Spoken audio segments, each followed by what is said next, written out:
جنازے پہ آ کے کھانا کھانے والی قوم میرا خیال ہے کبھی ترقی نہیں کر سکتی۔ جس کا فوت ہو چکا ہوتا ہے، باپ فوت ہو گیا، بیٹا فوت ہو گیا، ماں فوت ہو گئی، کوئی بھی فوت ہو گیا،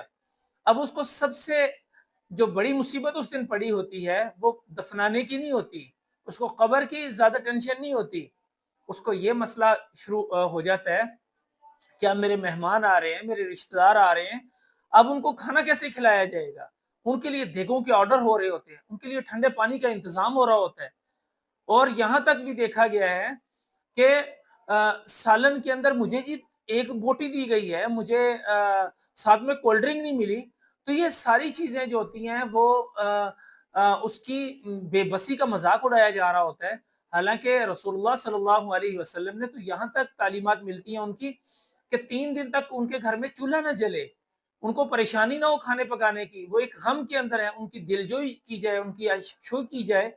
اور ان کو سینے سے لگایا جائے جے کہ ہم انہی کو پریشان کر رہے ہوتے ہیں۔ اور میں نے خود اپنے کئی جنازوں کے اندر دیکھا ہے، ابھی میت کو قبر کے اندر اتارا جاتا ہے بلکہ اس سے پہلے ہی جنازے پہ اعلان کر دیا جاتا ہے کہ کھانے کے بغیر کوئی بندہ نہ جائے یہاں سے۔ تو دیکھیں کتنی ہٹ دھرمی والی بات ہے، اور پھر یہ دوسرے دن تیسرے دن اسی گھر سے کھا رہے ہوتے ہیں جس گھر کے اندر یتیم بچے ہیں یا مسکین بچے ہیں، بیوہ ہے اس گھر کے اندر، تو ان کے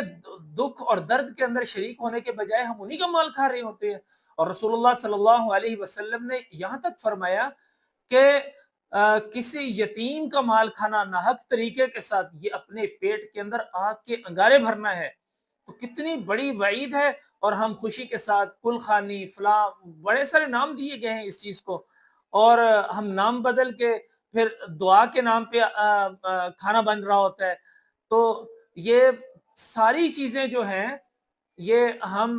دوسرے طریقے سے یتیم کا مال، بیوہ کا مال، مسکینوں کا مال کھا رہے ہوتے ہیں دوسرے تیسرے دن، حالانکہ ہمیں چاہیے کہ ہم اچھے سے اچھا کھانا بنا کے ان کے لیے لے کے جائیں، ان کو سینے سے لگائیں، ان کے غم کو ہلکا کریں۔ وہاں بیٹھ کے ہم سیاست کی باتیں کر رہے ہوتے ہیں، وہاں ان کا ہم نے غم کیا ہلکا کرنا، ایک دوسرے کے ہاتھ کے اوپر ہاتھ مار کے ہم زور زور سے کہہ کے لگا کے ہنسی مذاق کر رہے ہوتے ہیں،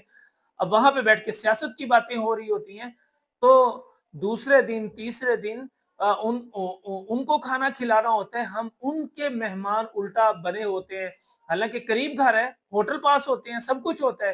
تو ہم ہوٹل پہ جائیں، وہاں پہ جا کے کھانا کھا لیں، ہمیں اپنی پسند کا کھانا کھانا ہے، زیادہ بھوک لگی ہے کہیں اور سے کھانا کھا لیں۔